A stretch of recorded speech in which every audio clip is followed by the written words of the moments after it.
বন্ধুরা, জাহান্নামের শাস্তি কেমন হবে জানেন? জাহান্নাম এমন একটা ভয়াবহ স্থান যেখানে অতি তুচ্ছ শাস্তিও দুনিয়ার সবচেয়ে কঠিন কষ্টের চেয়েও ভয়ঙ্কর হবে। কোরআন ও হাদিসে জাহান্নামের শাস্তি সম্পর্কে বিস্তারিত বিবরণ এসেছে। প্রচণ্ড উত্তপ্ত আগুন। আল্লাহ বলেন, জাহান্নামের আগুন খুবই ভয়ঙ্কর, তা মানুষের চামড়া ঝলসে দেবে। রাসূল সাল্লাল্লাহু আলাইহি ওয়াসাল্লাম বলেছেন, তোমাদের আগুন, দুনিয়ার আগুন জাহান্নামের আগুনের ৭০ ভাগের ১ ভাগ মাত্র।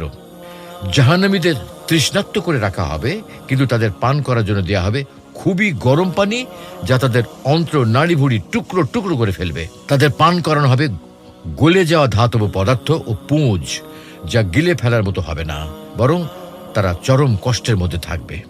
জাহান্নামীদের ক্ষুধার্ত রাখা হবে, কিন্তু তাদের খাবার দেয়া হবে জাক্কুম গাছের ফল, যা এতই বিষাক্ত হবে যা পেটে পৌঁছানোর সঙ্গে সঙ্গে শরীরের সমস্ত অঙ্গ প্রত্যঙ্গ ছিন্ন ভিন্ন হয়ে যাবে।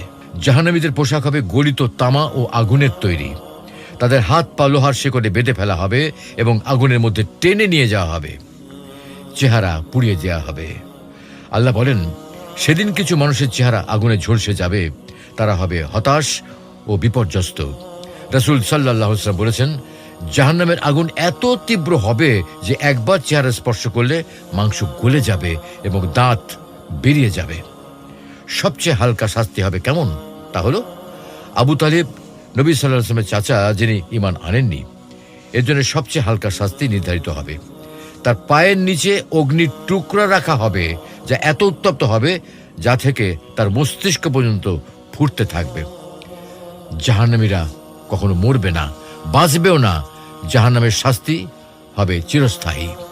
তারা বারবার অনুরোধ করবে যেন তাদের মেরে ফেলা হয়, কিন্তু তাদের মৃত্যু আসবে না, বরং অনন্তকাল ধরে কষ্ট সহ্য করতে হবে। কিভাবে বাঁচা যাবে?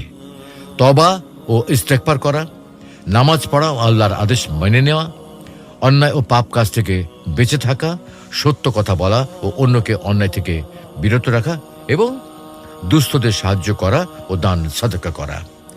জাহান্নাম এমনই এক ভয়াবহ স্থান যেখানে এক মুহূর্তের শাস্তিও সহ্য করা অসম্ভব।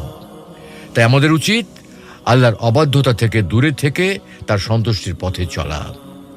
আল্লাহ আমাদের সবাইকে জাহান্নামের আগুন থেকে রক্ষা করুন। আমিন।